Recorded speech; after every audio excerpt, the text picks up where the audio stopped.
nhà nha.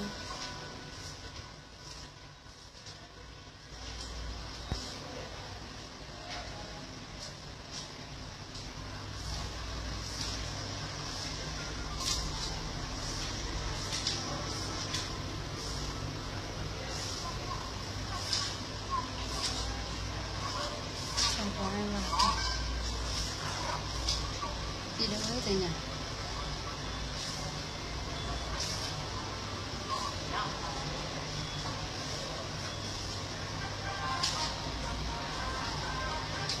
Nói rau thịt ức cha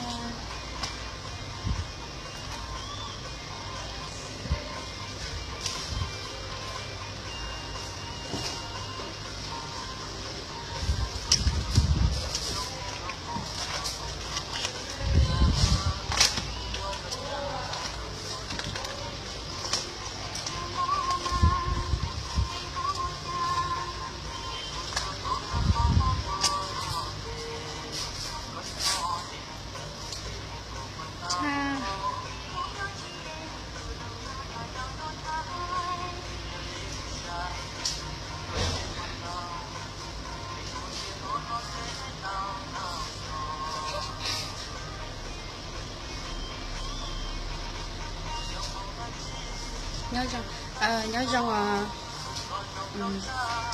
rằng gan gì thế hả? Nó có chả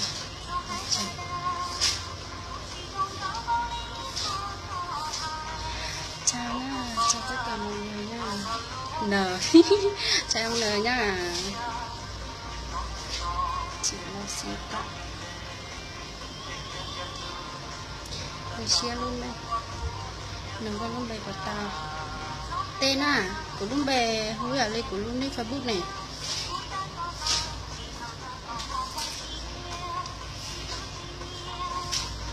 Trường Vũ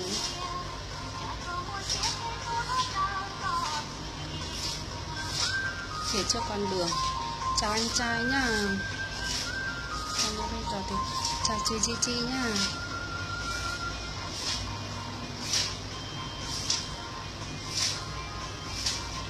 Trà thảo cô Út có kính trà nhá.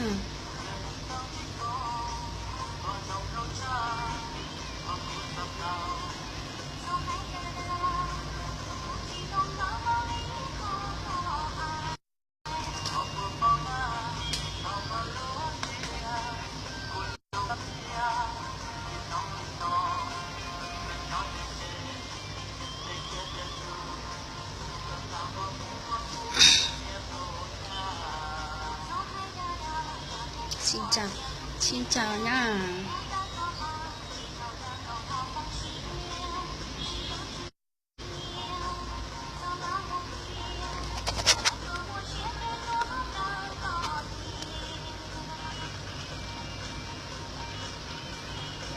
Em gái của anh mà.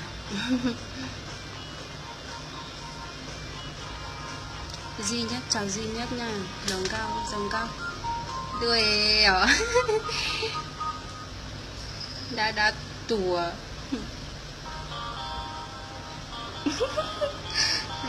Mày thật tin đi.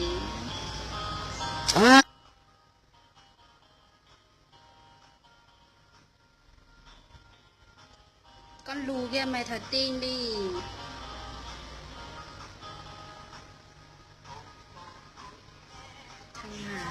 Nho yên lành kiểu gì chỉ lời dây Cali. Sao không nói gì? Chị đang nói đây. Chào Bảo Trao nhá. Trường Vũ. Tớ chia sẻ 8 lần hộ mà không được bạn trong quà tớ buồn ấy. Trời ơi, cậu không nhắn tin cho tớ ấy chứ. Cậu phải nhắn tin cho tớ mới biết chứ. Rất là đông người nên là tớ không tìm được nick cậu đâu. Từ chia sẻ ra nhiệt.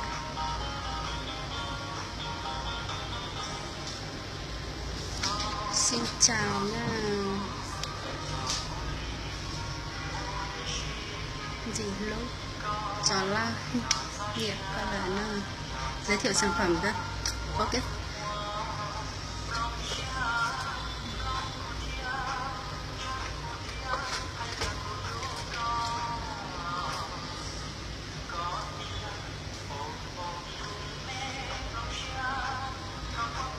bạn bán sản phẩm gì, giới thiệu gì cái gì?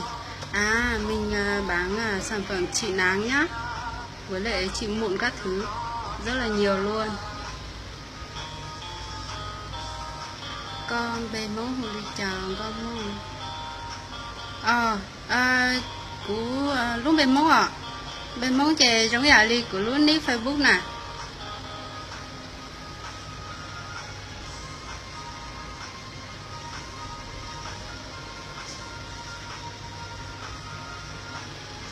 Do thì lên từ mua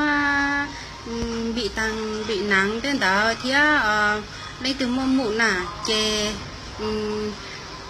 lo cho của chị của chó chua nó nói cho nó chè ý lý do là chó là chó nhà thuốc họ làm ra thôi, nên là nữ xí trong hải ngõ nữ dinh cho con niệm mua mình nhủa lo nữ dinh xí tao tan cho nữa.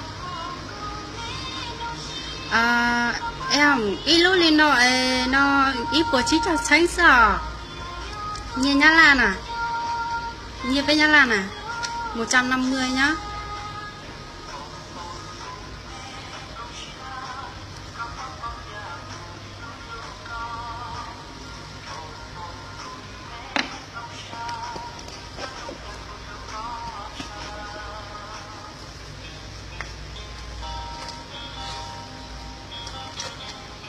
Còn đây là bột nhá, bột tán tráng nhá, cùng với lại mùa háng của cái đấy luôn nhá. Được mà. Bạn bị như nào à?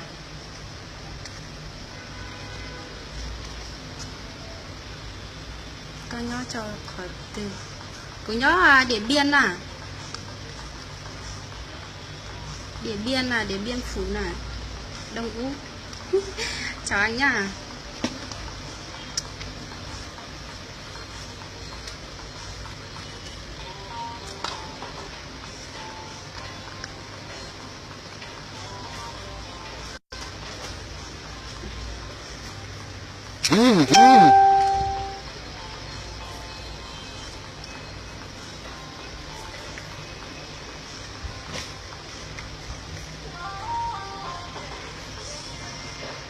Em ít cho thế. Một tí em nhắn tin cho chị nhá. Con mua nhá có từ mà. Giờ thì có dụ chơi ít cái co xong tới cho của nó. Nó cũng mà xa tôi cho co. Chị tao em.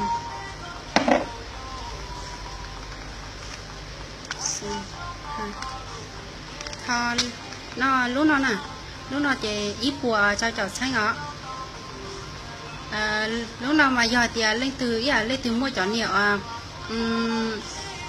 lên từ mua chó xẻo nè, thì chó lỗ chân lông chơi chỉ lúc nào giờ sẽ dùng kiểu 160. Giờ thì lên từ dũa già 160 nó để viết 160 cho hảo cuộc khó lấy chi nói ít được của mình nhắn tin cho nên nữa. Giờ tiền lên từ luôn chơi mua nếu mà mua xẻo tên đó là do nếu mà mua lỗ chân lông lo nè chè nó next sau thì 160 cho họ của phải lấy chín khoảng bình luận nó này giờ lên từ xài dừa này thì ít việc của mà lý tư vấn đấy nè.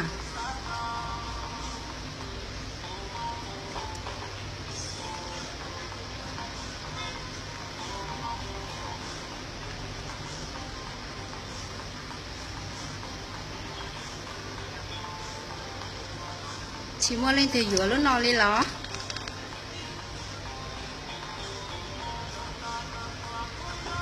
Nhớ rau nó chào mai sau nhá.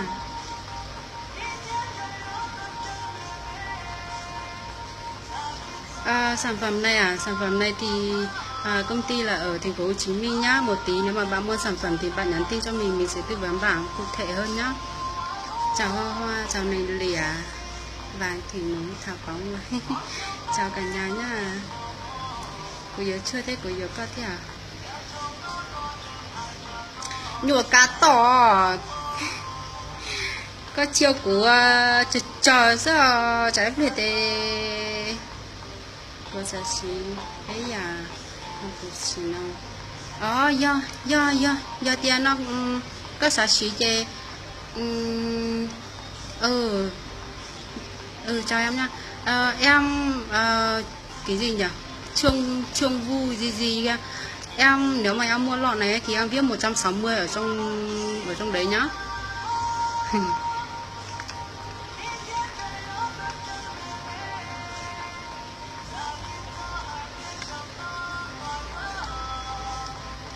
Nha, em viết 160 ở trong đấy nhá, một tí chị mới có thể chốt cho em nhá.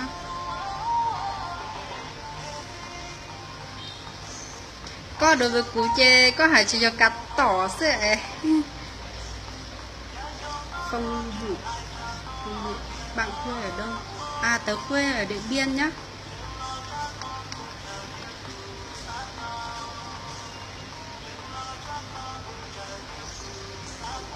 Đối với cú chê có cho cắt tỏ mà.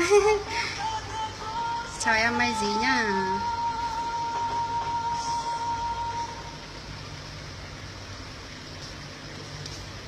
Quê của tôi mua họ sản nó quý chị bóc cho cái lúi cho tôi chị đó. Chào chị nha, chào em. Thị Phương chào em nhá, chào em Phương nhá. Cô yo mua họ sản nó à, chị thả lên cho tao chê nó chỉ chồng nó lỡ.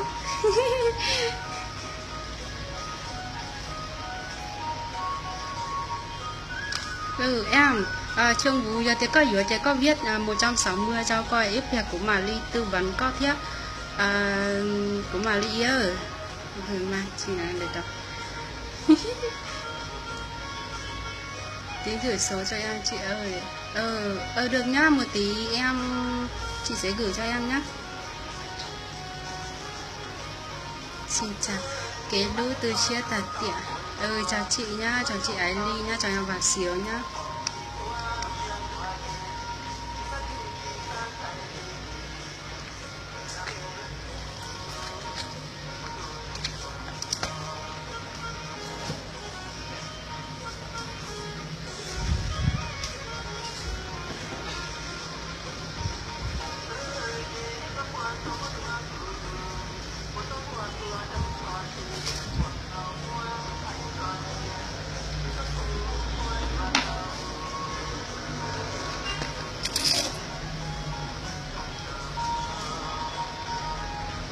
Rồi với cô của thi hai lùi lên đó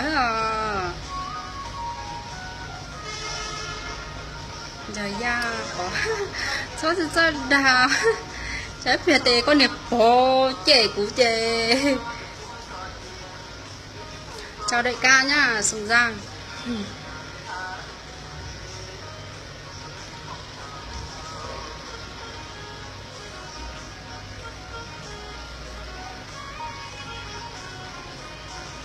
Chào chị, chào em nhá.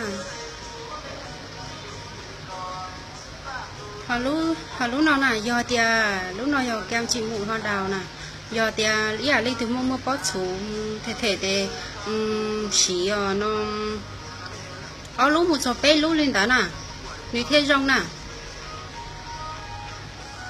giờ tia mua ăn tao chỉ xí lên đó, giờ tia mua cho chị nó xí nó ít lúc cái ta là không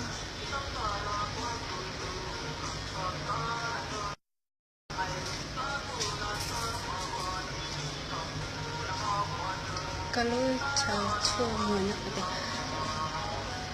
để hơi lối chào của mà tôi trẻ con cứ chỉ kiến thật có tên trẻ của anh giờ thì có vừa chơi nó cũng sao cho có thế nào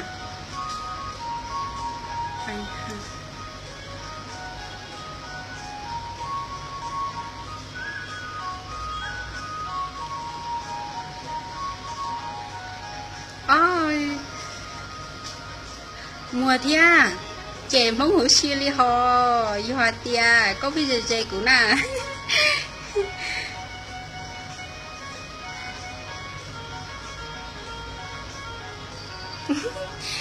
Để có nhiều giờ thì trẻ có đó.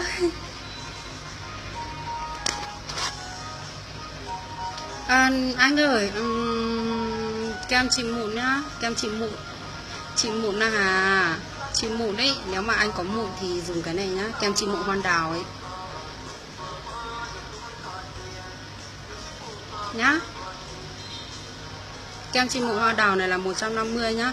Giờ thì link từ dụ cho nếu mà bạn nào mua kem chị mụn hoa đào 150 này thì viết 150 ở trong cái livestream này nhá. Một tí mình sẽ tư vấn các bạn sau nhá.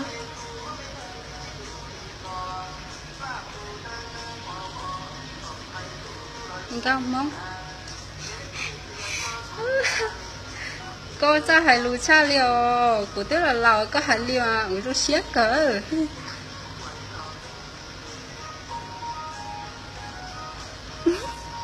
Tớ cậu phải có gần 100 triệu bưu điện mới ship cho đấy. Tớ thì người ta không đóng hộp được đâu. Gần 2 tạ đấy.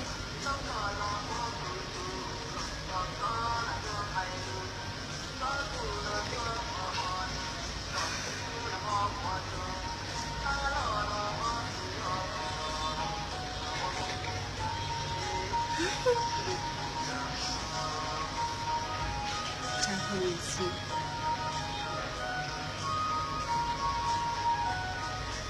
Cô mua lên thì hiểu lúc nào.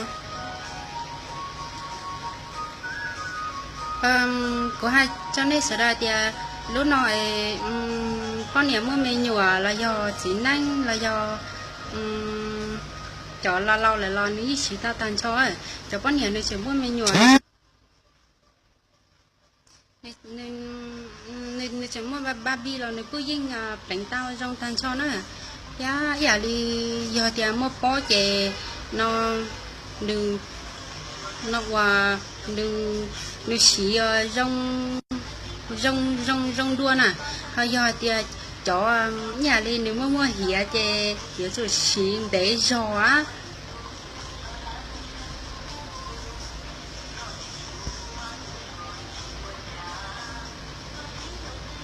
kiệt ly ê có chỉ bao kiệt hạt tiệt của tôi cho nhảy nó của thiên ly mua cho nó giờ tiệt có chẳng hạt tiệt bút không có thiên nào mà chả có chỉ bao lú móng vậy là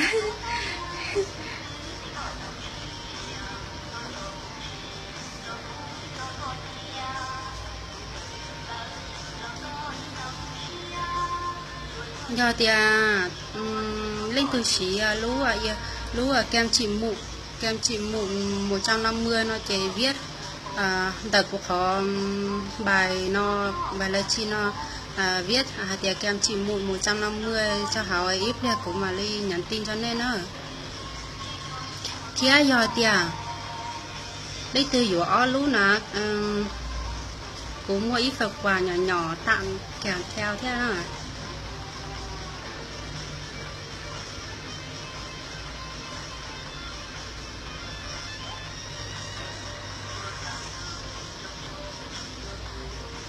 do mong lúc này giờ thì nó có yếu ý lú chơi có sao họ có thì kem chỉ mụn 150k cho họ của lai chi nó ít bia nó của cái thu lai chi này nó của mà đi sang đó cho con á để cho nó nữ chỉ kỳ liệu đó chỉ nữ chỉ tao trong hàng nè giờ thì nên mua có số số chè nó chỉ cho nó hết tiền những cái rong hàng nữa bây giờ thì giờ lên nên mua nặng giờ ít chữ mua cố nó còn còn đó là chè nó dùng lúc nào nè giờ lúc nào thì lúc nào giờ mình chị lúc nào giờ mình chị nặng giờ đi chị nặng chè nếu mình chỉ khó nè chè dù cái chủ sĩ còn để rồi nè có lúc cho bé lúc lên đó giờ sĩ còn cho ít ly một cho ó lừa lên đó chè nếu thế ly cho có cho nặng đến mua ta nè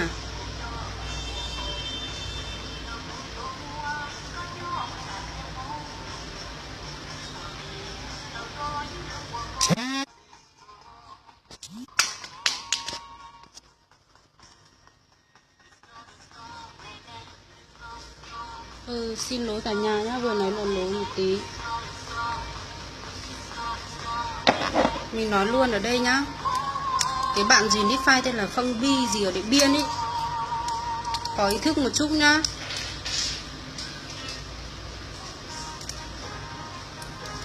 Mình đang làm việc nên là bạn đừng có gọi cho mình nhá, đừng có để mình bóc phúc bạn nhá. Ý thức quá là kém luôn.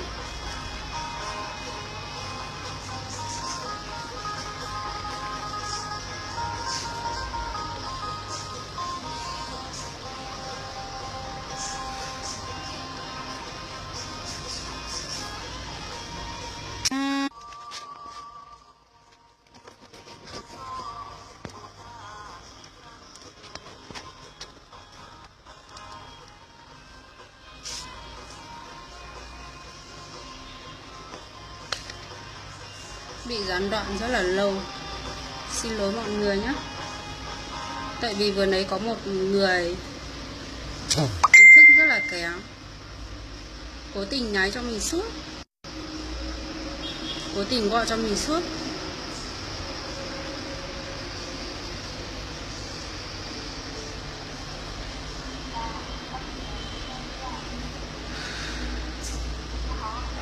Bạn nào mà muốn mua sản phẩm gì thì ấy nhá, comment ở dưới nhá.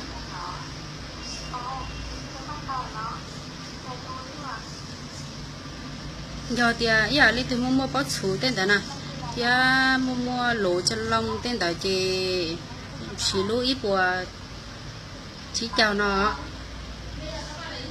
mình trong hành đấy ạ. Giờ lên từ dũa chị ít ra xong đó cho của nó cắm ở trong giấy. Mình già rồi nhá, mình già rồi. Mình sắp có 20 năm tuổi rồi đấy.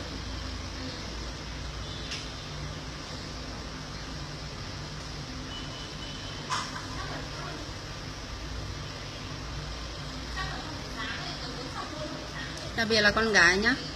Khi trẻ thì con gái thế con trai là mua có mũ đi thì dùng được hết nhá. Cái này ấy. Bạn nào mua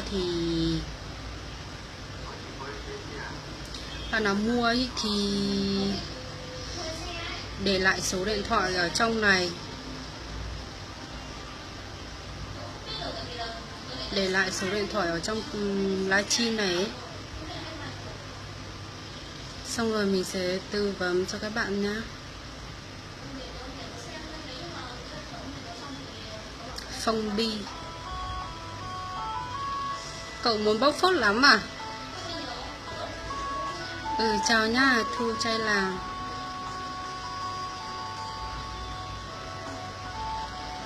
Vâng ạ. Già rồi.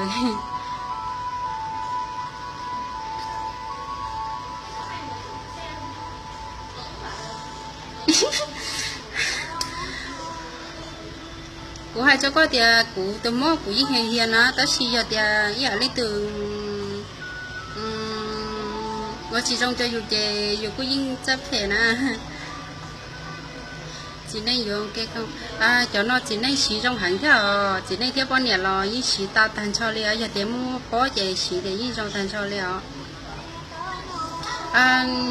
cũng mua tao ít lúc xong đó nè cho nhật tú giờ thì là dùng ít lú chè nếu có yên đỡ ta xí giờ đi là chỉ cần chỉ dùng nè chè nó nếu có chỉ ở đỡ ta là nếu có cho là đỡ tua thì cho mù lon nếu có gây ta mù là sức họ giờ thì linh từ xã có rồi trong ta tàn cho chè nhiều chủ xí lú xí hà còn thế cho nè.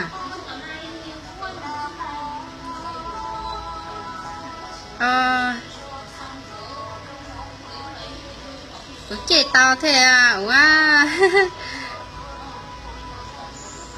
Chào nha, chào Hoàn Sinh nha, chào các mẹ nha, chào các mẹ trẻ nha.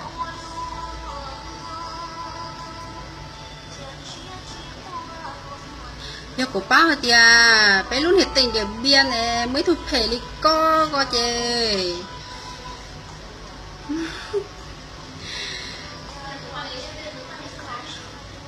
trai.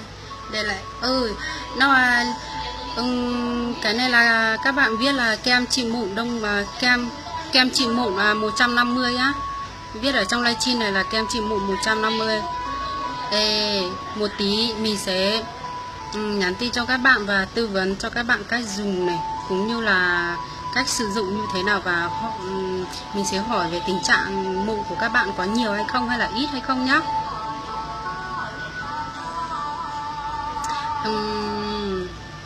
Chỉ cái ta mà vừa cho cái kỳ na vừa cho nó sẽ tệ nó nếu như chỉ trong hành là nó theo lên từ đu là giờ xả đó là giờ đi trà thì cũng như là một tàn cho của tôi chơi thì của tôi đang cho sầu của lúc ní phải này giờ thì lên từ xả xí là xả vừa thì nó muốn nhớ một sẽ sầu thế nào em có được tặng thu chai làng chị ơi, em có được tặng không? Em mua từ chiều rồi. Em mua 2 lọ mà em chị sẽ tặng em là lọ phấn rôn kia để em tặng bạn gái nhá. Thu chai làng.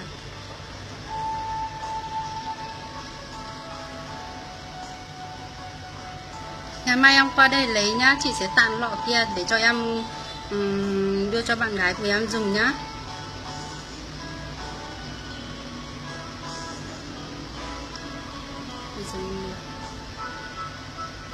Chào anh Dũng nha, tập trưởng. Chào anh trai nhá.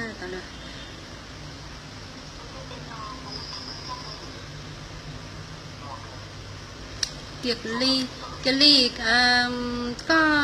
có vừa dúa mà giờ thì có mua bó tê, giờ thì có chỉ mua là giờ có dúa cho giờ vừa nè là lo cái tao nè, giờ nếu mua nắng nè, giờ thì lên từ dúa chê so số điện thoại cho của livestream nó nè, để nó ý gì của mà nhắn tin cho nên đó. Lý Hồng Dân, dược liệu tình yêu chỉ mua liệu mong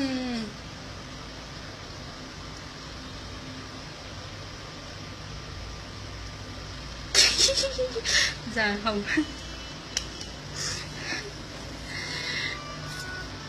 Giang Hùng ở đâu? Giang Phủ chứ. Mình là cứ do mong nhau phải to chia sẽ phát video trực tiếp này nếu có lần thứ 6 nè. Giờ thì cũng mua tỏa chi kiểu mắt lối các thứ ấy, thì các bạn không được bắt bể đâu, ngại lắm.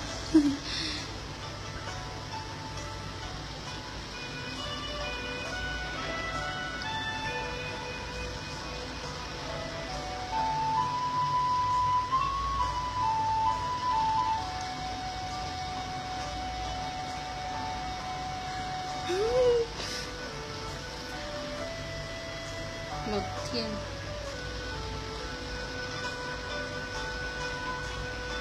ilu li cha ilu nó ít của chỉ chào tránh xưa nó ilu ít của chỉ chào tránh chỉ nên theo con nhà là giờ cho mấy nhọn xài mua cọc lau thế cọc chỉ xong liên tại mua lò nhưng nhà tiền mua bó là tiền nó chỉ tạo thành cho kia nó cũng hay cho nên tiền giờ tiền nên tại bó giờ đi coi tiền nên giờ đi nên chỉ cho mua nặng chỉ cho nặng mụn nè cho mình nhận xài được phải đó nè chỉ cho nặng mụn nó thế cho mình nhận tua được phải đó nè giờ tiền nên nặng gió giờ đi coi tiền tỏ cá nó chè nước uo lố chân lông thia nó nước mua sẹo nè, nước mua sẹo thì nó tỏ cá nó chè nên một trò có từ lò lên từ rong cao thành lên xưa dù chè mua bó thia nếu chè mua sẹo thế để chỉ rong nè. Giờ thế này thì mua mụn chè chỉ cho phải chỉ cho mua nặng nữa. Cứ chiên còn nó tạo này có xía cho bây giờ tiền lên từ xã xí của hai linh đã chi học của sát tiền còn này giờ của giờ xuất trong lại ngày qua linh đã chơi của tiền giờ tiền này chi dùng đã chi là giờ chạy này chi dùng chua là này chỉ cho mua phải giờ linh đã giờ dùng nhập phải lót giờ dùng phải giờ linh đã tiền nếu để lại sẹo theo lỗ chân lông chè nó chỉ trong nè giờ tia có xài dừa nó chè có xong tại cho họ có hạt tia có dừa lúa bó chú nó là lúa bền bó chú thế là lồng móng thế là lồng móng khó mà lâu lâu không nói đây là cũng nói không chuẩn lắm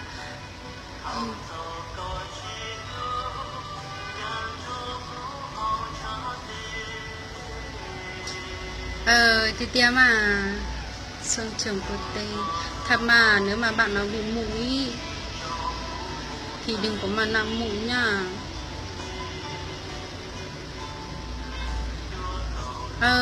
mua do thì mua con nà chè mua hành mà ở lúc nào nè ở lúc nào này trong ý dạng có ta xì nên sẽ được trong đại ca nên sẽ được trong đó nên sẽ được trong đó khó chú nó nè đã khó chú đó nó nên trái ở lúc nào mà giờ lúc lạnh nó bớt chú lúc sát tàu của tên nó nè lúc nào mà giờ lúc lạnh bớt chú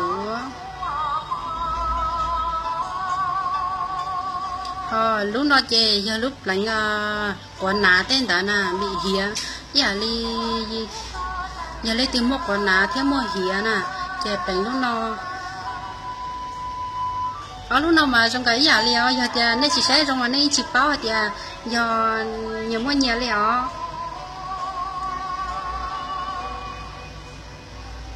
thử em ơi có tốc bộ của mình sẽ có bóng lì ra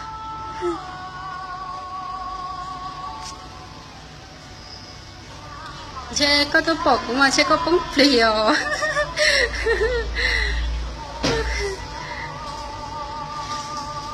giờ tiền lên từ dừa còn nó tiền lúc nó tiền nếu mua lúc bé thì kem chị mụ hoa đào thế kem chị nắng hoa đào nhá giờ lên từ dừa chè xong tới cho họ cho bình luận nó in gì cũng mà lên nhắn tin cho nè nó can thử cũng mà sao cho nè của sao đi ở bên nông cho chi nông giờ thì bưu điện này giờ thì là chi giờ thì là bao họ lử chỉ chẳng chè bên nông tiền tại họ tiết thọ thì nông xưa nó nên dinh xài tao rồi đó sao lên trời ơi của đó đắt tuổi mua tuổi chỉ có ngắn nữa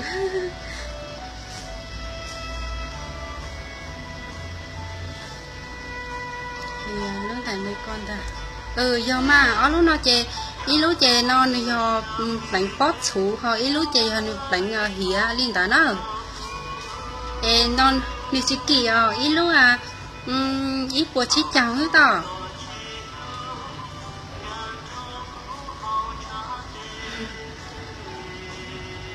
giờ lên từ dừa chè nó viết cho họ có ly co của sai lúc cho cụ giờ thì có dừa chè nó cũng mà xa cho con nó là đúng bê hu nó giờ có mua có chủ rồi giờ có mua đã chiều không hiểu gì luôn đời nó bạn không hiểu cái gì à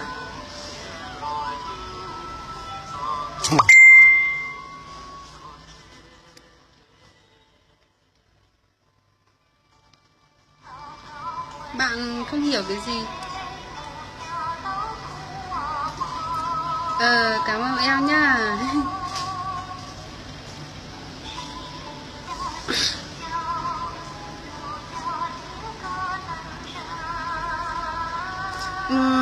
giờ thì lên từ dừa ở lúc bánh quả ná thiếp bánh bót chú nó chè viết số điện thoại vào ở trong cái này nhá ở trong bài like này của mình ý, thì một tí mình sẽ nhắn tin cho các bạn nhé đi lui của chị chào Thanh bạn không hiểu à tớ đang nói tiếng của tớ ấy có cái gì bạn không hiểu bạn cứ viết vào đấy mình sẽ giải đáp cho bạn mà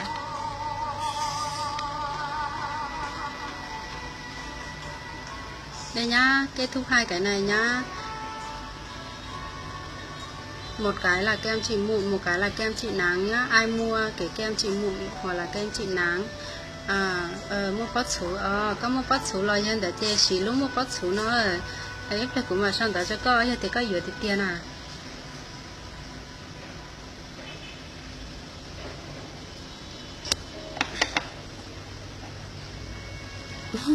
Tớ nói tiếng dân tộc của tớ cậu ạ. Tớ đang giới thiệu kem trị mụn đi với lại kem trị nắng. Cậu bị mụn các thứ không? Nếu mà bị thì ủng hộ tớ đi, một cái 150k thôi.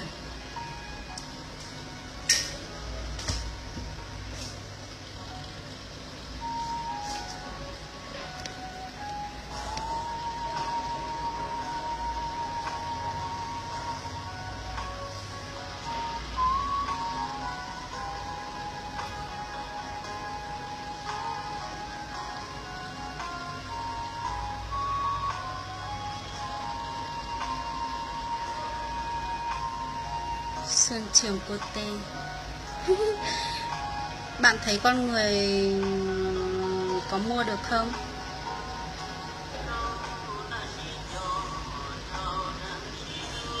Có bao nhiêu ạ? À cậu ơi, một cái này 150k thôi nhá.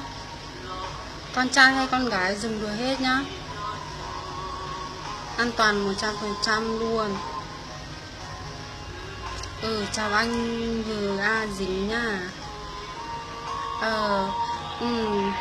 Mùa tí nào do tia có dũa chê có giờ có mua hía là giờ có mua mụn giờ thì có xí cho mụn là thì có sao họ cũng bài like nó tia mụn là 150 ít thì cũng bà đi sang đó cho con ở xí được không? À bạn ơi, tớ có xích nhá, tớ xích tuần cuông luôn đấy.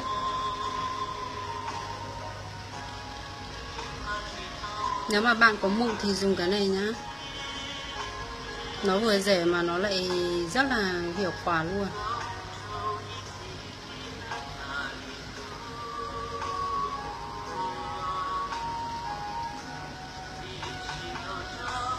Kiệt Ly lại nhớ rồi.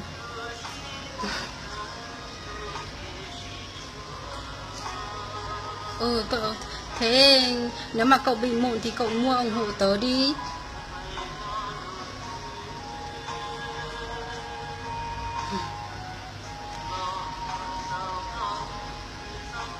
Chào chị Su.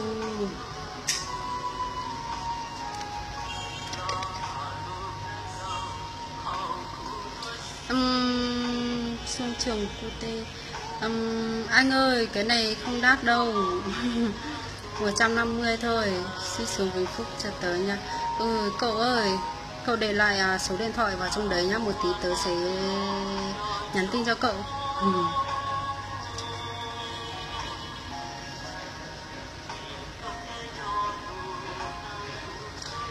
Bây giờ tớ giới thiệu sản phẩm khác nhá. Bạn nào mà mua hai cái vừa nấy thì cứ comment ở trong đấy, một tí mình sẽ xem hết nhá.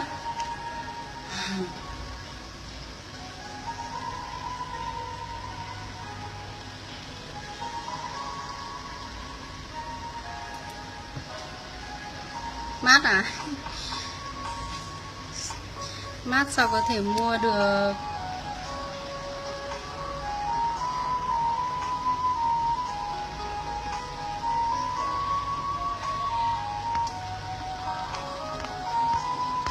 Vâng, anh viết luôn địa chỉ vào trong này nhá. Anh viết luôn địa chỉ và họ tên vào trong cái like này ấy, một tí. Đời nó bạc. Cậu ơi, cậu viết luôn họ tên và số điện thoại và địa chỉ kèm luôn cùng nhau luôn ý vào trong cái này của tớ cho rõ ràng một tí. Tớ chỉ cần chụp lại và gửi cho cậu thôi nhá.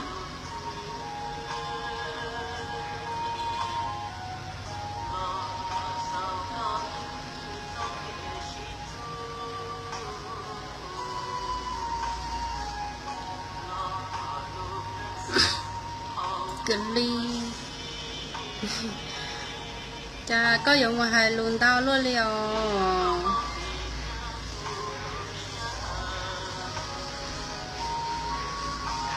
có hai tê lo của tôi chỉ bao liều cho lù con à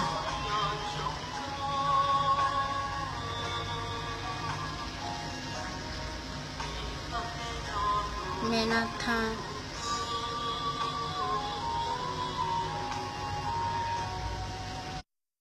chào anh Di nhá.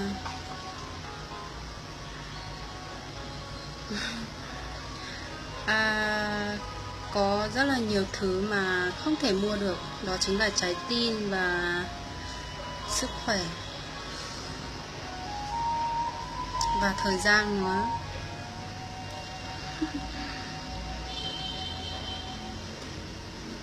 Đúng rồi.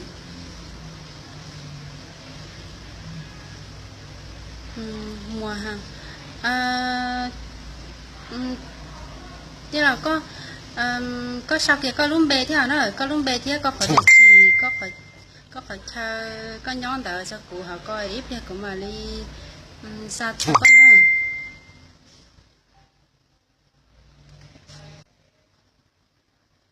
không quan tâm chào chị nhá, chị không quan tâm.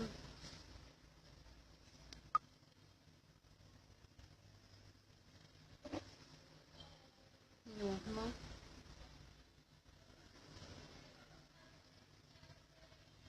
Tình tâm. Chào nha, chào các bạn. Chào cậu nha. Cậu viết lại họ tên này, số điện thoại này để chị cùng nhau luôn vào trong đấy cho tớ nhá. Tại vì tớ phải đi nói chuyện với các bạn người Mông của tớ ấy, nên là tớ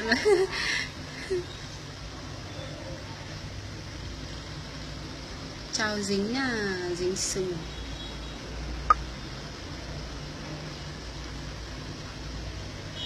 Nói tiếng Kinh đi. Cậu ơi, tại vì tớ là người dân tộc ấy, nên là tớ nói tiếng Kinh không được chuẩn ấy, nên là tớ ngại.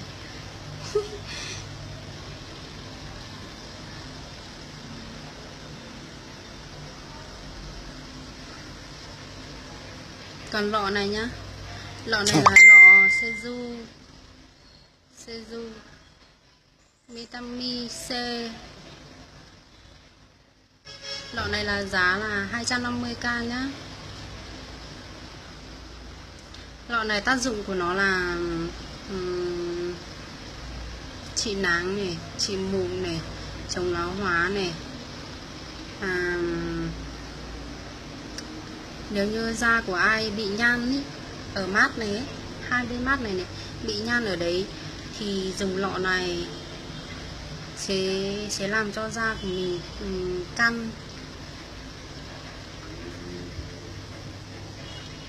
căn da và dưỡng tràn da luôn nữa. Lọ này là 250k nhé. Bạn nào mua thì nhắn tin mình. Lọ này nhìn như này thôi nhưng mà dùng 2 tháng gì đấy đó. Nếu mà tiết kiệm thì phải dùng 3 tháng nhá.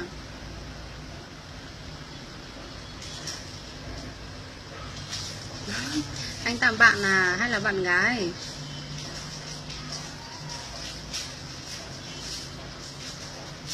Cậu cũng là dân tộc à? Cậu là dân tộc gì?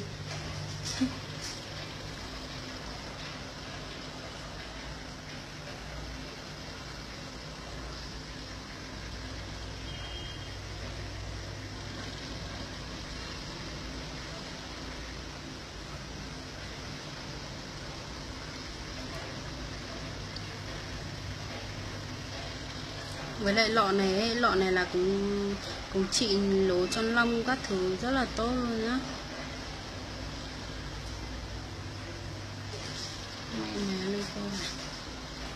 Chị muốn lên thì ở đây đó. Giờ thì lên thì ở chị viết 250k cho họ coi nó thấy bao nhiêu. Dạ cái này 250 nhá. Các tác dụng của nó vừa nãy tớ vừa nói rồi đấy. Cậu có thể mua cái vườn ấy và cả cái này nữa. Bởi vì bôi cái này xong bôi cái kia nó thì càng có nghĩa là càng hiệu quả và càng đẹp ý.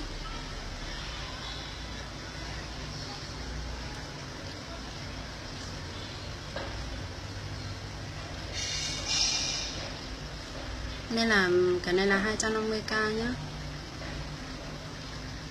Bạn nào mà muốn dùng ý thì viết 250k vào trong đấy, một tí tớ sẽ nhắn tin nhé.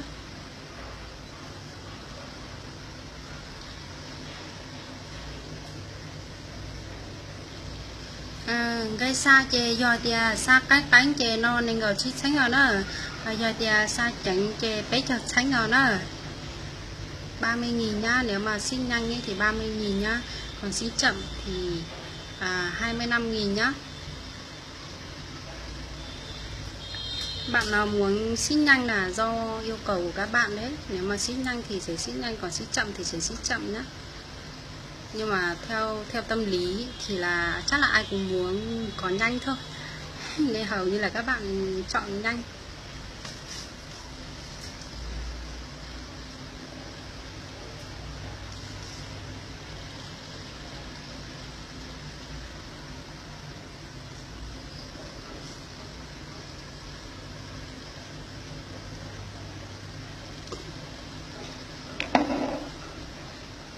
Chào dì nhá, chào hai dì nhá,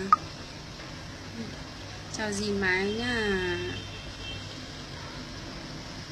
chào dì Nu Vư, chào hai dì nhá.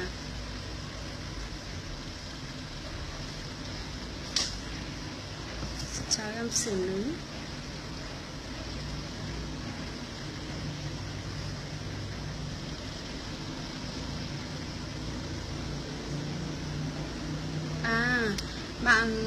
Bạn ơi, không đắt rồi nhá. Lọ xoay dù này, tác dụng của nó là chống lão hóa này, trị nắng này, tàn nhang này.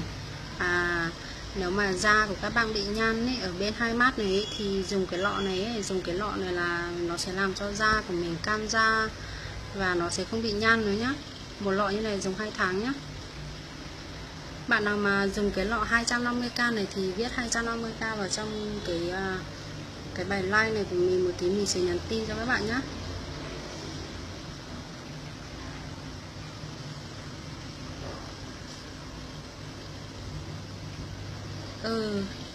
Thế là cậu thế là cậu không lấy cái lọ vừa nấy nữa đúng không?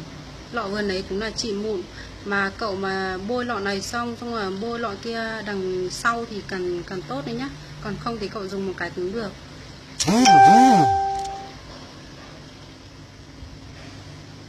Chăm hề.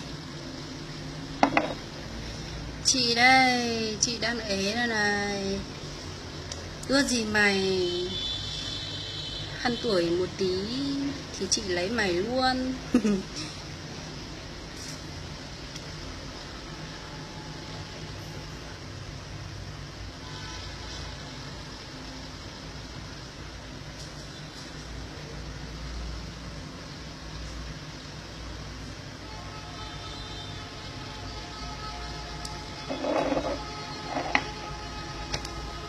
Chà, chị mua lên từ Dúa đi.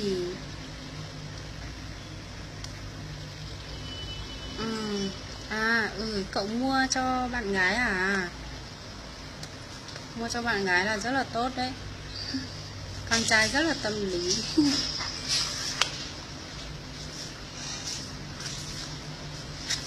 Còn đây nhá. Còn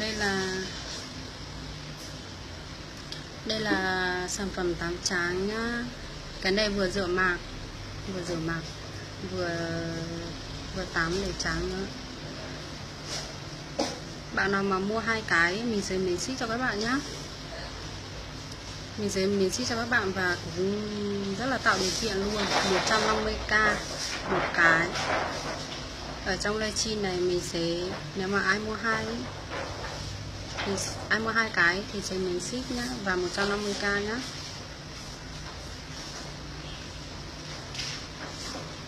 Cái này con trai cậu mua làm quà cho con trai à? Được. Chào chị Trang nhá.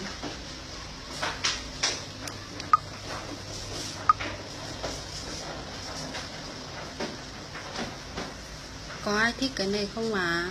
Cái này rất là đẹp luôn. Đời nó bạc. Đời nó bạc. Cậu có bạn gái chưa? Hay là cậu mua cái này tặng đi, tặng bạn gái đi. Cậu biết cái này cái gì không? Cái này chính là quả trái tim đấy. Quà này rất là đẹp luôn nếu mà cậu làm quà ấy.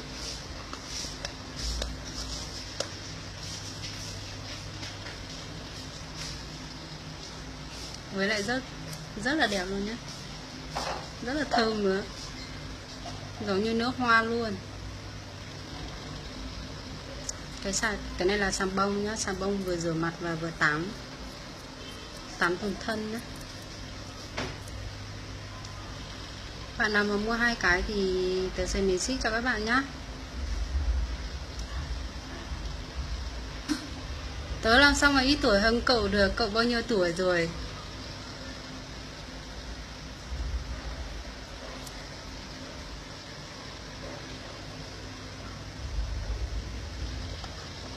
Đây cái hộp của nó là giống như này nhá.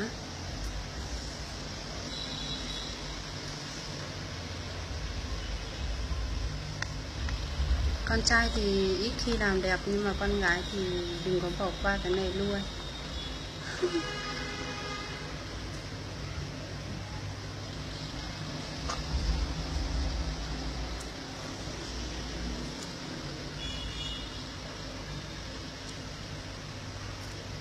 Bạn nào mà mua cái này thì viết ở trong livestream đấy là xà bông nhá. Xà bông 2.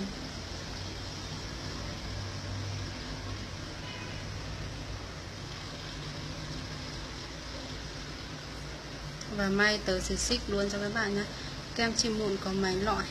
Kem trị mụn thì có cái này, có loại này, loại này và loại này, loại 250k này. Và cả cái xà bông này cũng trị mụn luôn nhá. Cái lọ Seju này là vừa nãy là mình vừa nói các tác dụng xong rồi đấy. Vậy à? Ôi, lâu quá rồi nhỉ. Lọ này là 150k, còn lọ này là 250k.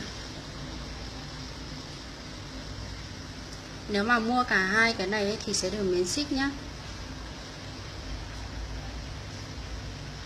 Mua cả hai cái này, bôi cái này trước và dùng cái này sau thì da sẽ càng đẹp.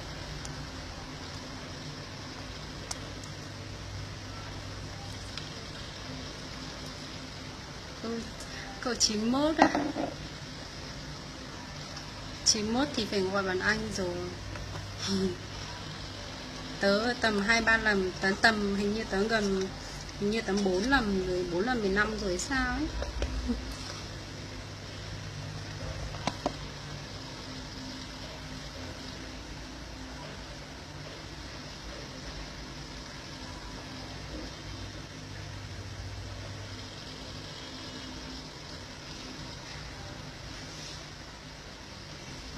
À thế à? Đâu, tiếng Kinh thì mình đi học nên là có thể là đấy là mình không thể so sánh được với người ta được. Có thể mình còn nói nhiều cái nó còn không được chuẩn ý, nó ngọng các thứ nữa.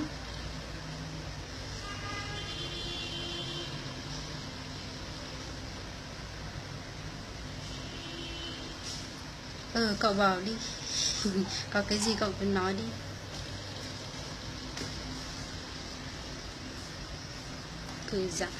Cười dại chào chị nhá.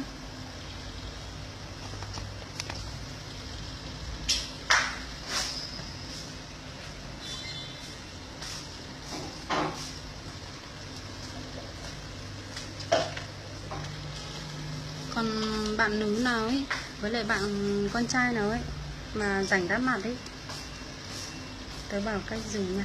À, cách dùng à? Cách dùng một tí tớ sẽ gửi cho cậu nhá. Hoặc là cậu hỏi cái này cách dùng. Cách dùng thì buổi tối trước khi cậu tắm xong, rửa mặt xong các thứ thì cậu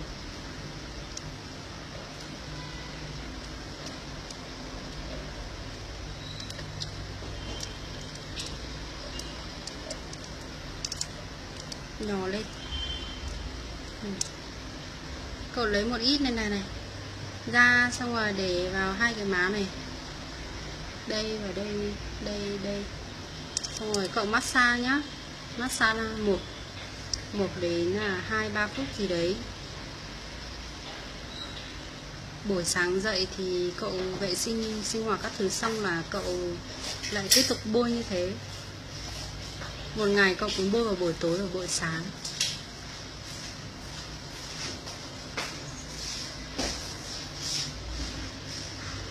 Bôi như thế nhá.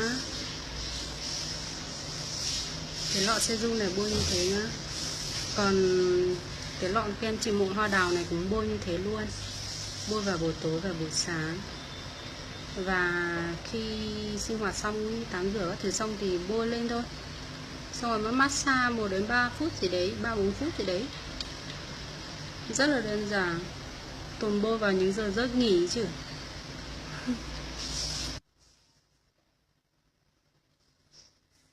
Vâng, anh ghi địa chỉ vào trong đấy ạ. Vâng ạ. Anh ghi địa chỉ rõ ràng và cả số điện thoại và họ tên nữa.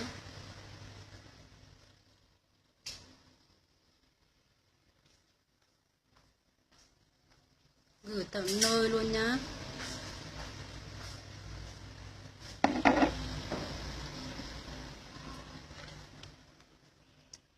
Cái bột này, bột đắp mặt này nhá. Bạn nào mà muốn đắp mặt ý thì dùng cái này.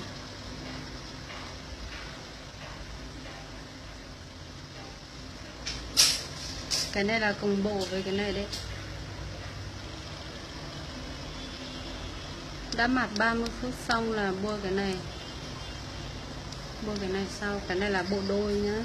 Vừa đắp mặt và vừa bôi nữa. Còn các bạn không đắp mặt thì có thể dùng cùng với Shizu kia. Vâng ạ.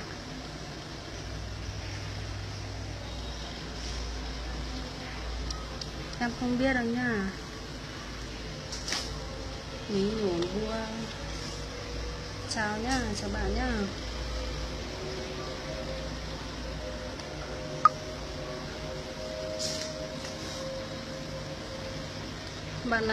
Bạn nào mà mua bộ đôi này thì nhắn tin nhé. Bột đắp mặt này là 180k nhé. Bị mụn thì nên dùng cái này. Một tuần đắp mặt 3 đến 4 lần rồi đấy. Ong nào à?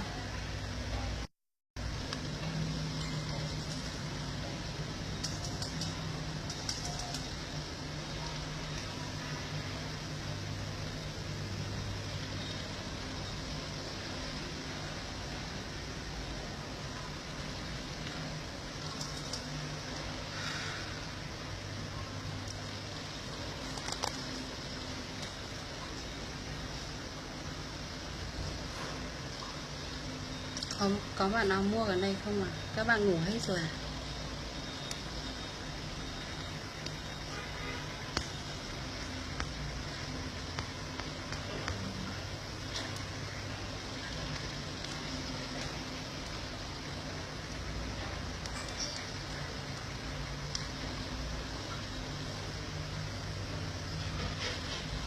Dừng đi à. Lên từ mua hìa là giờ mua bó chủ là giờ chọn cái nữ là lên nữ nhanh tên đó là chế dùng chế hi trong thành cho liệu.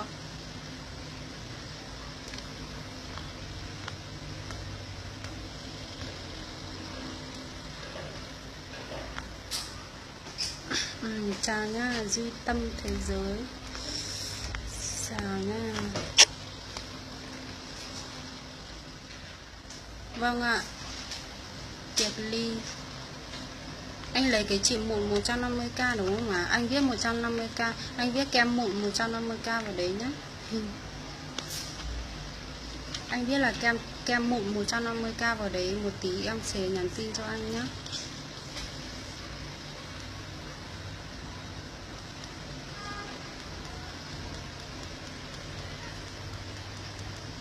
Dạ vâng ạ.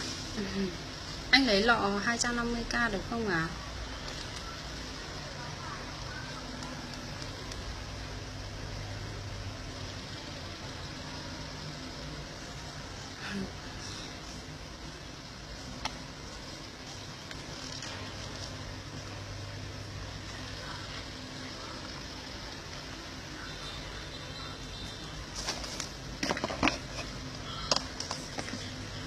Có ai mua cái này không ạ? Xà bông này. Đặc biệt bạn con trai nào ấy muốn tặng cho người yêu bất ngờ ấy, thì tặng quả này đi. Hãy làm quà bất ngờ cho bạn ấy rằng đây là kẹo. Bạn nào mà có bạn gái thì mua cái này tặng nhá, rất là bất ngờ luôn. Mặc dù nó kiểu dạng như là như này, nhưng mà các bạn nhìn cái này là nó rất là có ý nghĩa đúng không?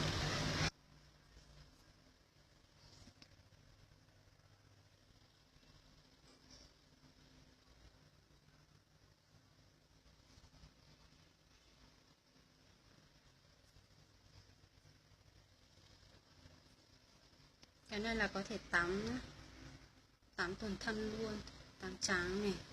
Cũng cái này là cũng trị nắng luôn, trị nắng trị mụn này, rửa mặt, đắp mặt. Đắt nó khoảng được. Em có phải ở tuổi chùa đâu mà anh lên tuổi chùa đòi.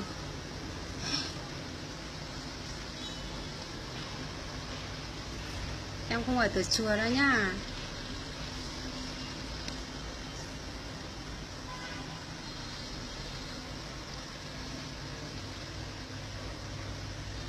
Minh Phương. Chào nhá, chào lợi bé nhá.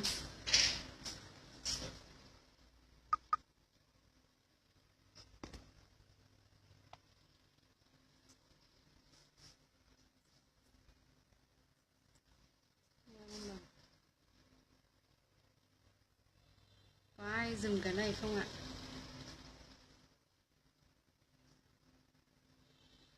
Chạy tiền nhau đây đấy là cuối kia thì cứ đi xa ta tuôn ra nè. Thế em nói dối rồi, chết thật.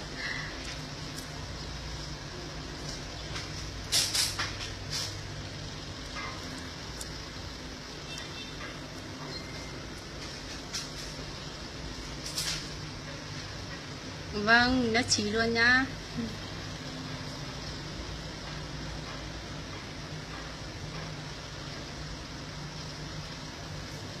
À anh Chua ơi, anh mua tặng bạn gái đi. Anh không ủng hộ em cái gì à? Làm anh em bao nhiêu năm nay.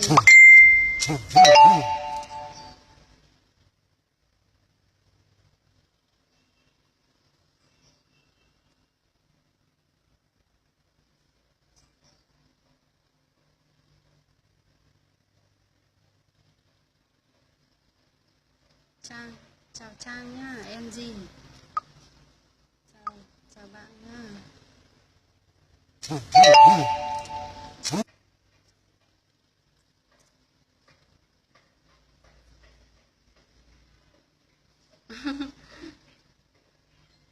Mùa Thị Phương, chào em Mùa Thị Phương nhá. Có ai dùng cái này không ạ?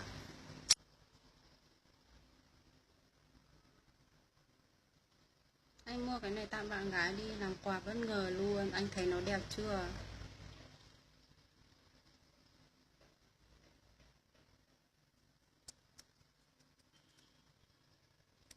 Vâng ạ. Vâng anh ơi.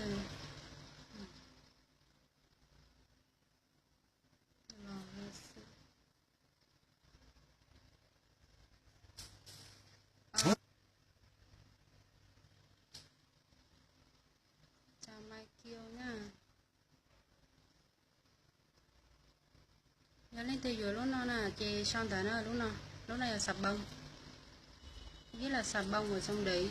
Xong rồi một tí mình sẽ nhắn tin cho các bạn nhé.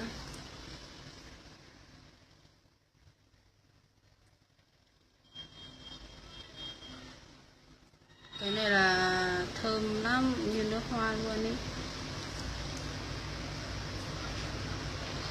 Mà lại rất là đẹp nữa cơ.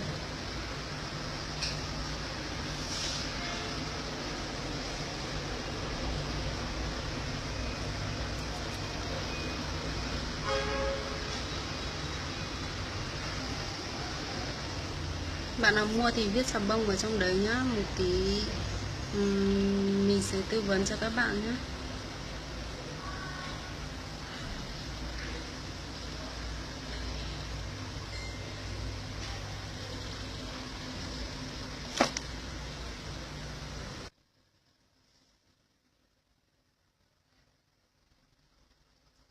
Thảo Mỹ, chào nhá, chào chị nhé.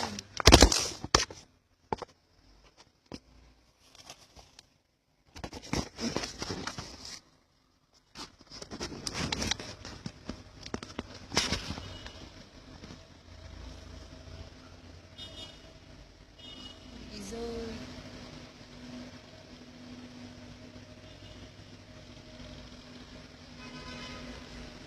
và này là vậy nhá.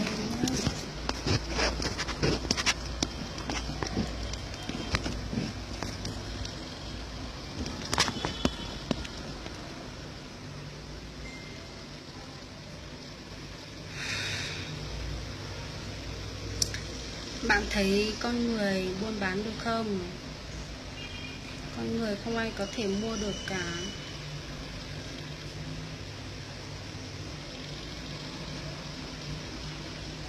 Sùng Nhung, chào nha. Chào Sùng Nhung.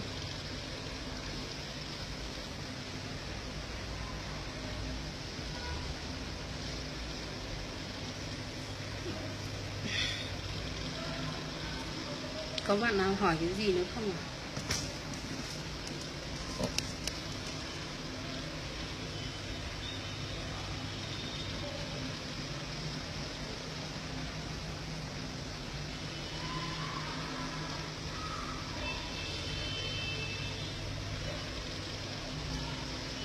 Các bạn mà da bị mụn, bị nắng các thứ thì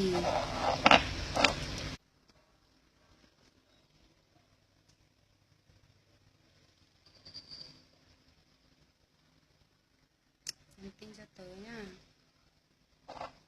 Bởi vì sản phẩm bên tớ một năm nay thì các bạn dùng hầu như là ai cũng lấy được,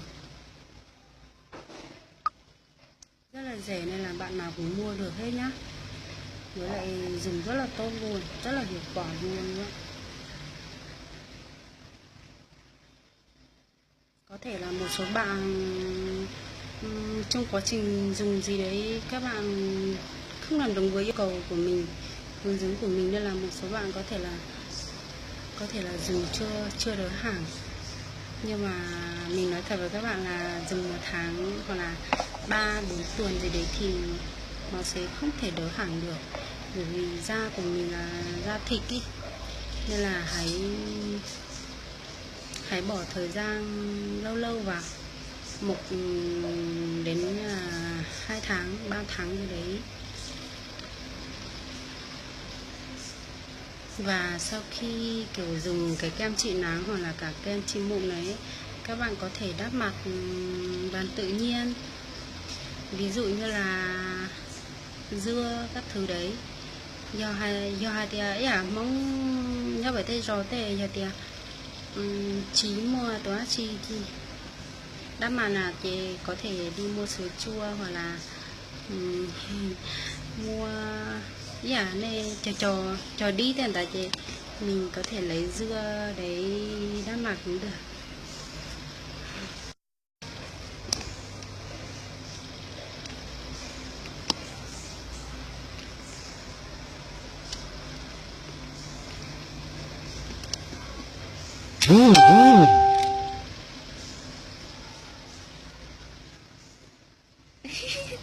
Ừ, em ngủ trước đi, chị là chị hay ngủ muộn mà, phải tầm 11 giờ gì đấy chị mới ngủ. So nơi thank you.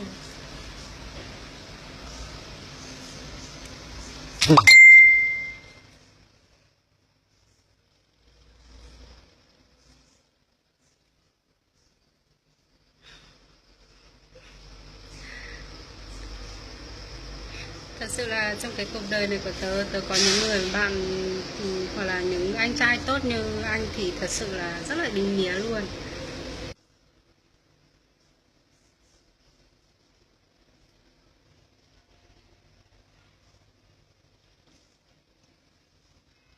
Quá là ý nghĩa luôn đó.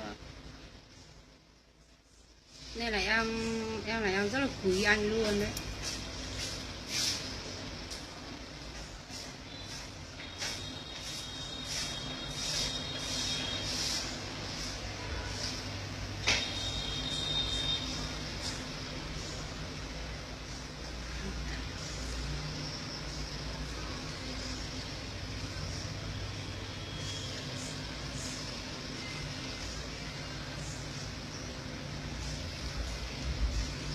Tớ mà ai túc với tớ là tớ rất là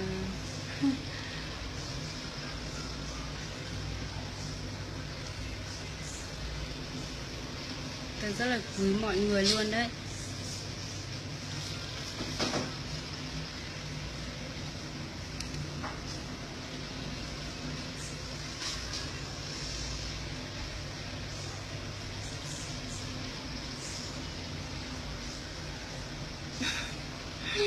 Thôi mày đi lo cho bạn gái của mày đi.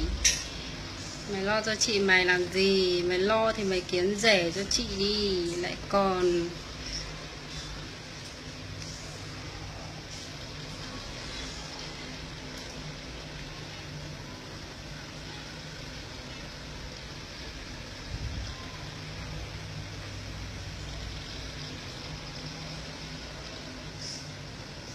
bạn nào mua gì nếu không ạ? Bạn nào mua cái gì thì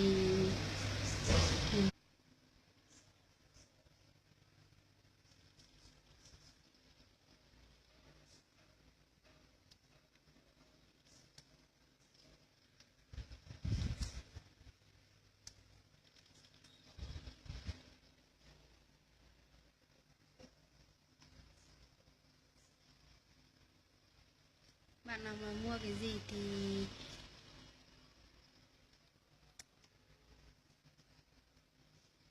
bạn nào mua cái gì thì nhắn tin cho mình nhá.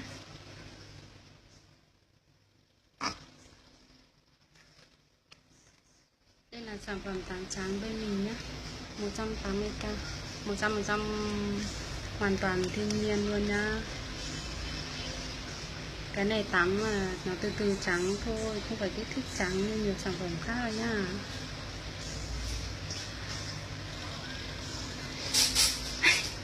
Cái thằng này mày láo quá đi. Có phải bây giờ mày đang bị mộng du không?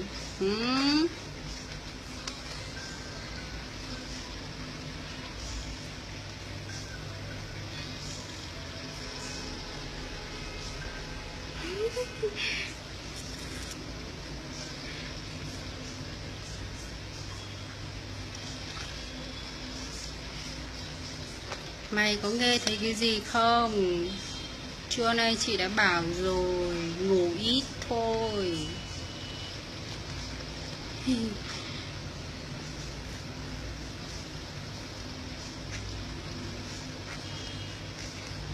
Phải thăng lan sóng vào. Tối ngủ muộn nhất là 11 giờ đi nhá, để giữ gìn sức khỏe.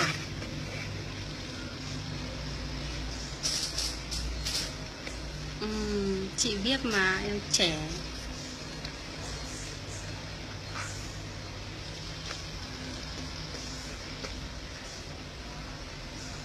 Có già như chị đâu. Chị này xấu hổ với quê này. Già làng đâu.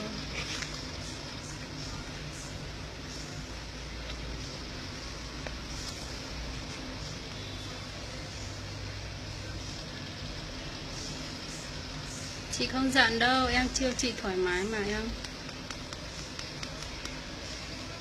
Chị bảo rồi mày đừng có ngủ sớm như thế. Mày ngủ gì sớm thế? Mới có 10 giờ hơn một tí đòi ngủ.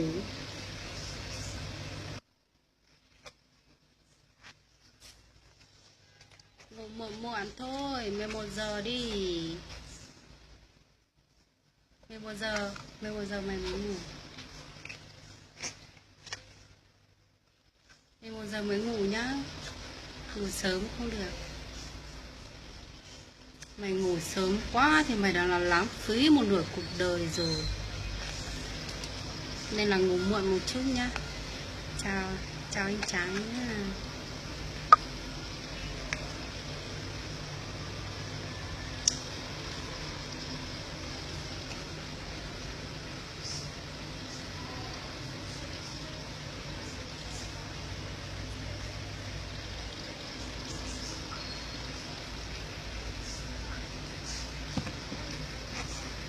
Có bạn nào mua sản phẩm gì bên mình được không nhỉ?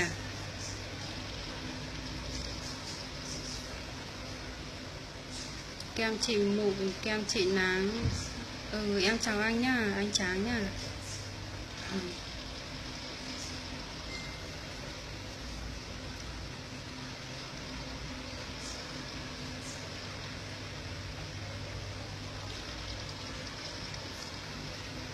Chào Du Anh Ninh.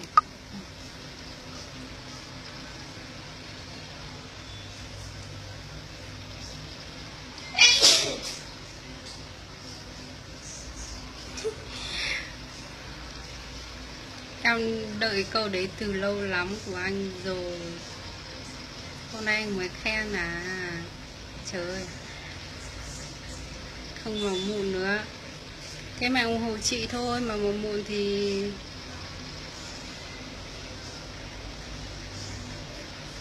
chị ngủ muộn suốt rồi đây. Chị có bị đâu.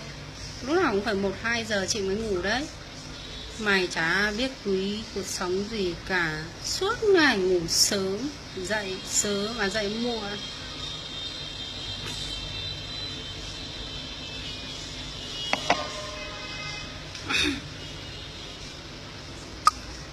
Anh Chua, chào anh Chua. Vừa nãy anh chúc em ngủ ngon rồi mà.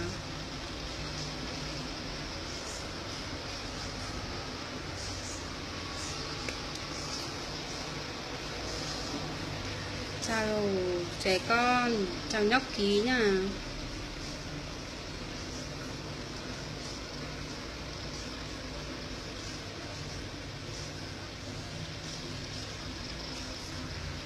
Không có thuốc gì để ăn đâu. Hai người chào nhau đi Ký ơi.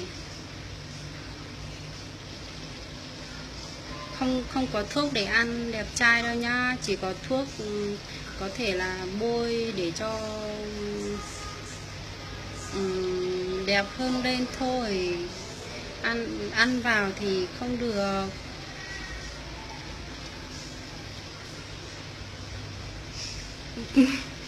Hai người chào nhau đi. Em ngủ muộn quen rồi anh ạ. Chàng ơi anh yêu em. Hai người yêu nhau thì inbox riêng chứ.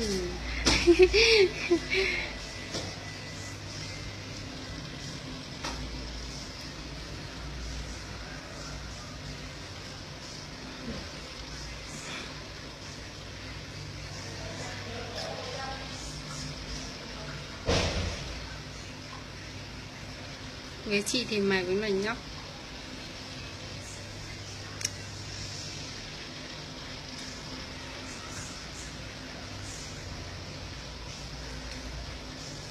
Ngủ gì sớm thế?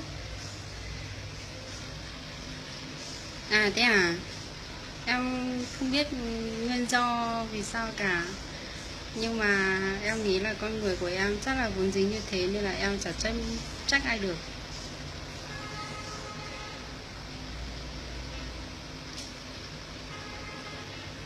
Đúng rồi đấy. Đúng rồi đấy anh Tráng ạ. Nhìn Ký nó có người lớn tí nào đâu.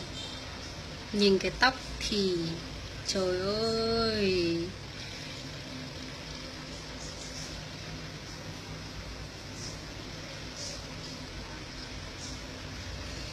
À mình không biết nói như nào cả. Nhưng mà nếu mà 6 chai hay là Xinh gái thì cũng như nhau cả thôi.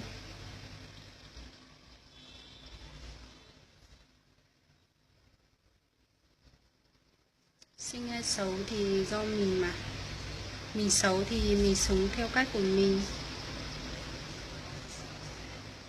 Giả sử như tớ này, tớ xấu là tớ xấu, tớ sống theo cách của tớ.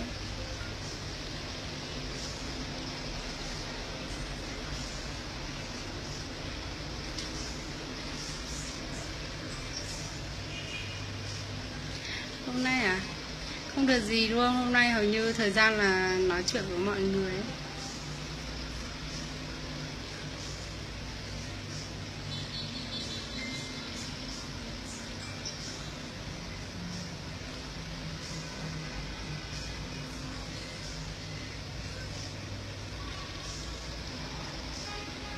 Ký trẻ con mà, trẻ trâu lắm. Thế mà cũng biết yêu chiều.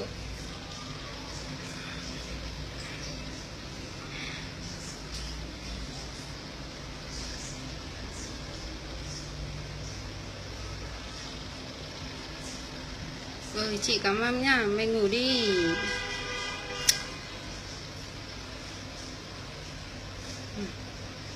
Vâng, anh ngủ đi nhá.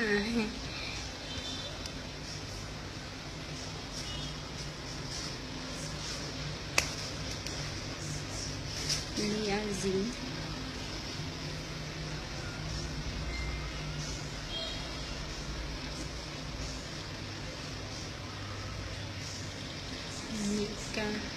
Nhị ca, bạn thấy ở chỗ nào ạ?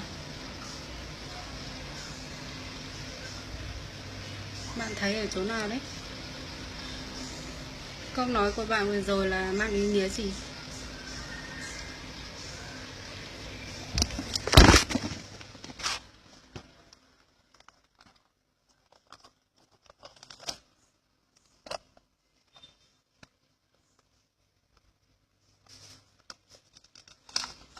Nhị ca, trả lời đi.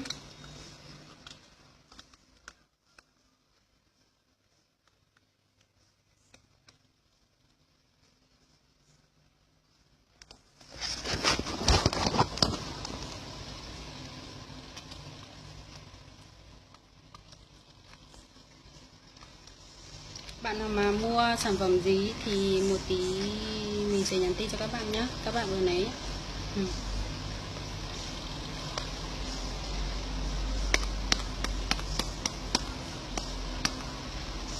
Còn nhị ca kia, câu nói của bạn là mang ý nghĩa gì?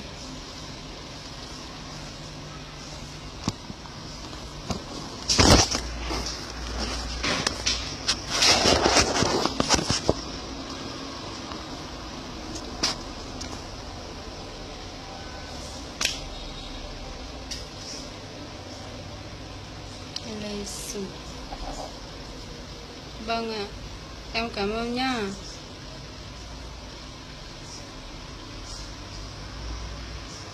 Em cảm ơn nhá, anh Chua.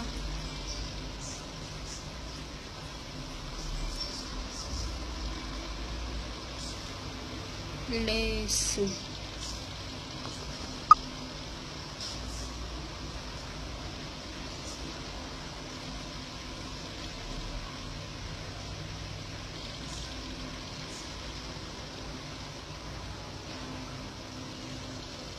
Ở đâu à? Bạn ở đâu bóc phép à?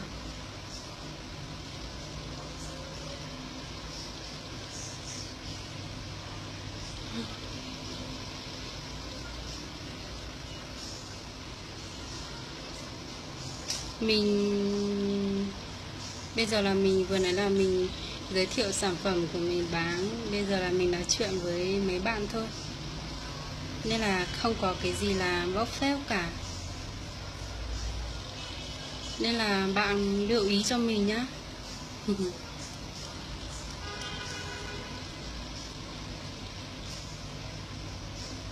Vừa nãy em giới thiệu rồi. Thế anh dùng được mấy ngày hôm nay anh cảm thấy như nào? chia sẻ cho em một tí là không là em thất vọng lắm đấy. Em ngại đấy chứ.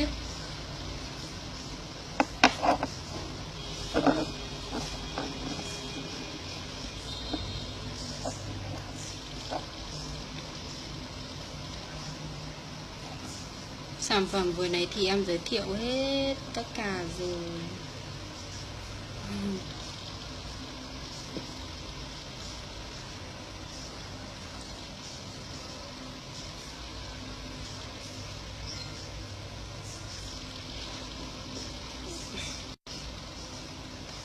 Nên là bạn nào mà vào sau ấy thì mình sẽ nói lại một lần nữa nhá. Bạn nào mà bị mụn ấy thì mình bán kem trị mụn nhá. Ôi, con đã phải dừng 2 tuần nó hết à. 2 tuần sẽ tôi dọn chào là gì dấu chào là chỉ dọn chào đôi tuổi chỉ lồng cao mà từ từ thì tôi nhả lấy cả. Chào Thu Miêu. Nếu mà do tiến lên từ bị nắng nè, bị tai nhăn này, bị nắng thì dùng lọ nắng này, lọ nó ít của chỉ chào sánh à. Hay do thì lên từ chỉ dùng lọ nó thì nếu dùng nó ó tài một cho bé tài lên đó này do thế à nên bị mua hiền đang đau nè chê dù dùng ó tài một cho bé tài đó hay do lên từ mua cho rất để nó dùng ít tài là cố ý dùng là đó khi ấy do thì cho bao nhiêu mua men nhựa nè nếu mua nắng tuần đó nè thì xí lúc nó trong hay ngó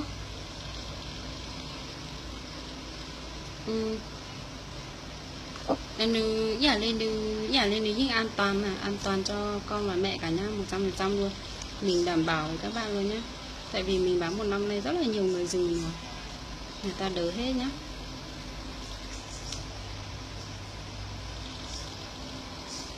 Hai lọ này, một lọ thì mụn còn một lọ thì nắng nhá, nên là bạn nào mà quan tâm hai sản phẩm này thì vào trong Facebook của mình xem trên dòng thời gian của mình ấy, mình có đăng từng sản phẩm trên đấy hết, tất cả các tác dụng của nó lẫn cách sử dụng có hết đầy đủ luôn nhá.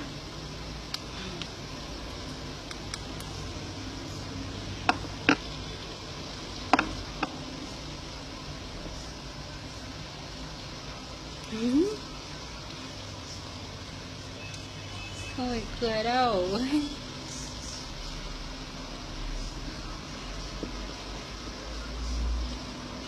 Còn lọ này nhá, trị nắng này, tàn nhang này, cũng có trị mụn này, trị các vết nhăn của mình nữa nhá, chống lão hóa. Con trai hầu như sản phẩm này là con trai dùng rất là nhiều luôn.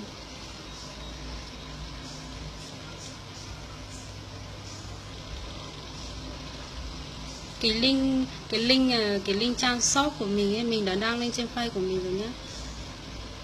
Mình bán trên shop của mình nhá, rất là nhiều bạn dùng cái này và da rất là mịn luôn. Trên Facebook thì mình cũng có đăng, nhưng mà mình đăng ít, mình đăng trên trang shop của mình nhá. Cái link shop của mình là mình đã gửi lên trên đấy, trên dòng thời gian, trên các bài mà mình hay đăng lên đấy.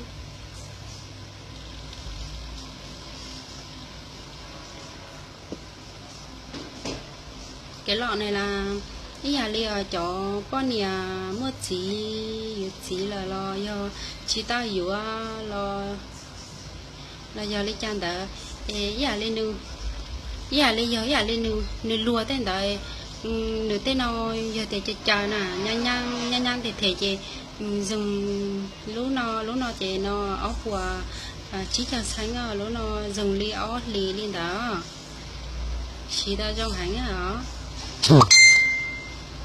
Giờ thì nó lấy từ giữa thì nó viết 150k ở trong là 250k ở trong đấy nhá. Xong rồi một tí mình sẽ nhắn tin nhá.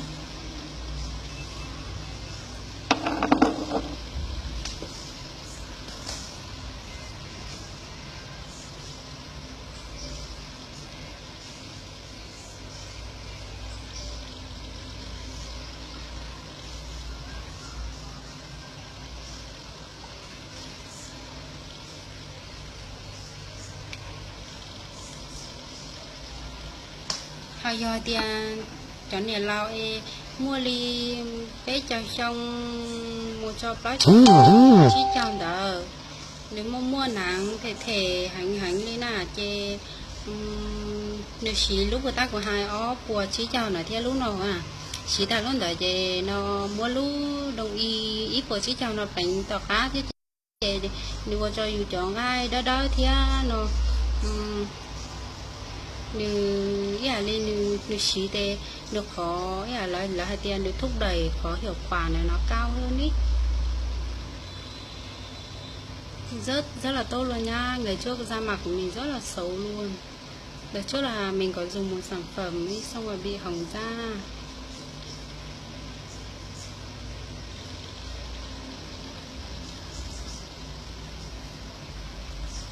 À bạn ơi, giờ này mình chưa ngủ đâu, mình ngủ rất là muộn.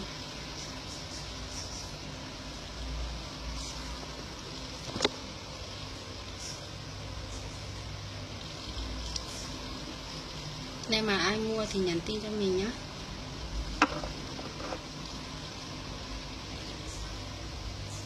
Vậy thôi nhỉ. Chào các bạn. Bạn nào mà mua sản phẩm gì bên mình thì nhắn tin. Chào Thảo Sia nhá.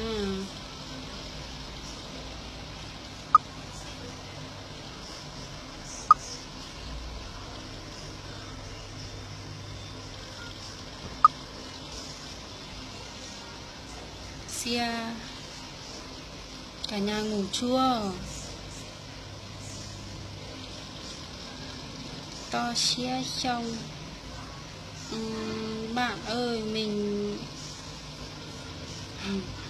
ở Điện Biên nhá.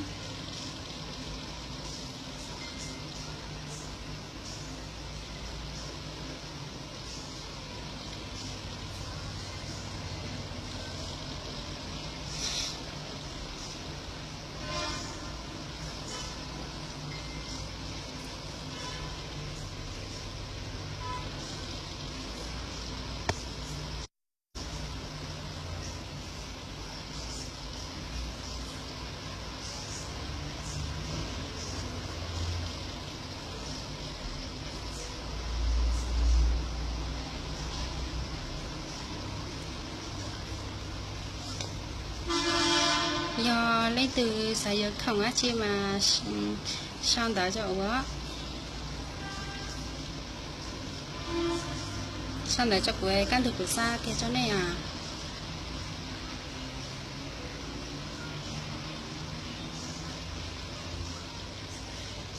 nếu của cho không thì như chỉ kỳ liên tán lịch sử trong hành liệu của tôi mà ta ý chồng nó là cho là xì cho cháu hàng lấy từ xì lo cứ trong đó giờ thì nếu mới cho mà nên là xì ly ý lọ ha là xì ly ý lọ thì nó mình đọc vào tay lúc ly lên ta sẽ thì nhà ly dù chọn cái thì nếu dù chọn cái thì tiêu giờ thì dù đọc vào xì lên đó tao ý lúc ly thì giờ thì có chọn cái xì trong thì nó nương ý là lịch có xí ảnh tệ ý là lịch có chọn cái nhiều còn bắt đầu gửi rong tôi một số ta chỉ có chia ly chỉ tiếp tục điều trị chỉ có chia ly là tệ non từ chỉ rong xào ly có lúc xuyên nhỉ nè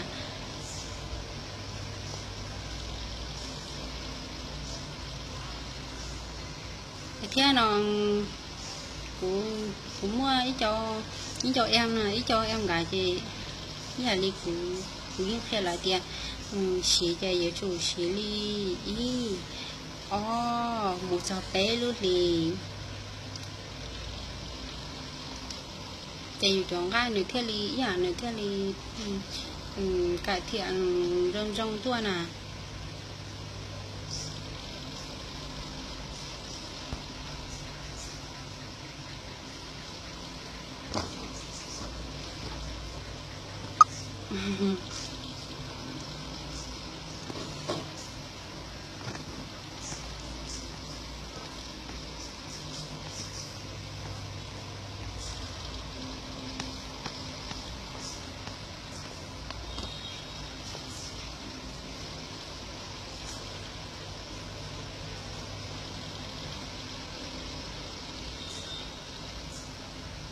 Phạm Minh Thư.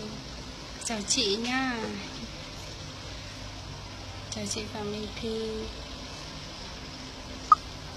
Chào em nha. Em ơi, chị nhớ Điện Biên nào nữa. Chị ở Điện Biên nha. Vâng ạ, em chào chị nhá. Chào chị Minh Thư nhá. Chị ở Điện Biên nhá. Bạn nào mà bị nắng hoặc là bị mụn, bị lố chân lông các kiểu thì hãy nhắn tin cho chị nhá. Chị sẽ tư vấn để dùng sản phẩm nào phù hợp nhất. Nói chung là rất là rẻ thôi, 150, 160. Đến là sản phẩm đắt nhất là chỉ 250k thôi nhá. Và các bạn mua hàng bên mình ý, thì mua lần thứ nhất, lần thứ hai, lần thứ ba, đến lần thứ tư, lần thứ năm là các bạn mua là khách quen ý, thì mình miễn ship hoàn toàn luôn mà, và tạo điều kiện cho các bạn dùng luôn. Có một số em bị rất là nhiều mụn nên là mình nhìn mình rất là thương luôn, nên là mình còn cho họ dùng trước cơ. Chị Nhất Tuần Giáo em. Nhất Tuần Giáo. Em ở đâu? Chị ở Tuần Giáo.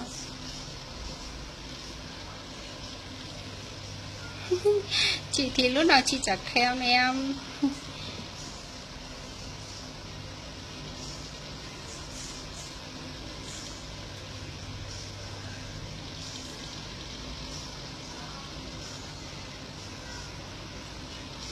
Kiệt Ly.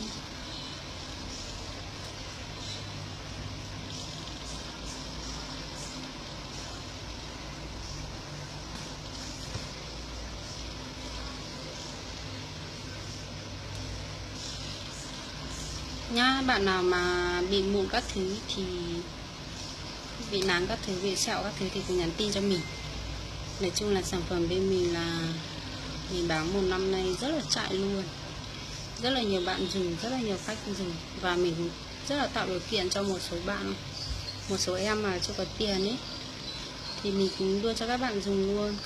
Các bạn có thể đưa tiền cho mình sau cũng được, mà dù ở bất cứ nơi nào cũng thế. Mình không bao giờ sợ các bạn lừa mình cả. Còn những bạn mà lừa mình ý, thì thật là đáng yêu.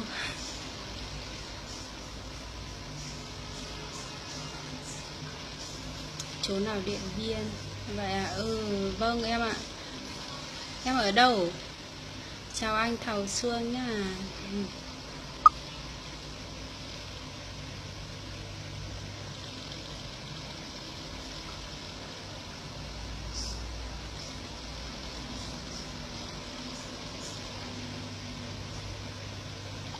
Giờ lên từ xí chê xong tới cho của dù xí chê trong chơi dù thế nào.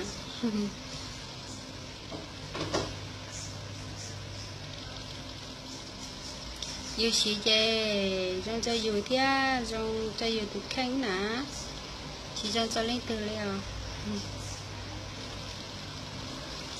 Ý là li khứ ý tiền này chê do khứ cho dù tụt khánh nhá. Có no thia, có ná thia, cho có dù rong xưa.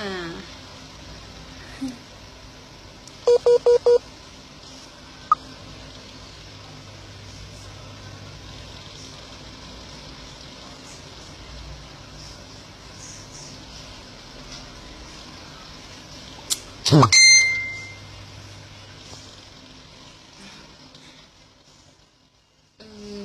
các bạn nhá. Bạn nào mua gì thì nhắn tin cho mình nhá. Còn bây giờ là mình kết thúc đây. Nhớ xong rồi nhớ lên từ dõi chi chè không nhắn tin cho của nó rồi.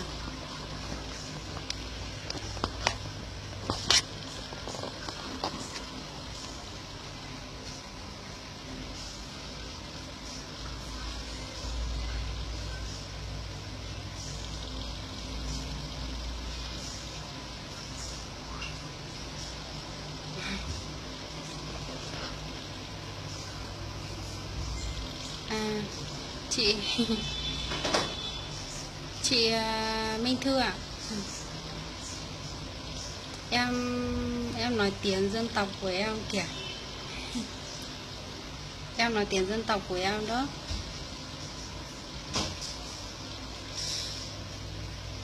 Nhiều bạn bảo là nghe cũng hay. Tiếng dân tộc của em là hay kiểu gì ấy. Nghe nó trầm cảm ấy, rất là nhẹ nhàng, truyền cảm nữa.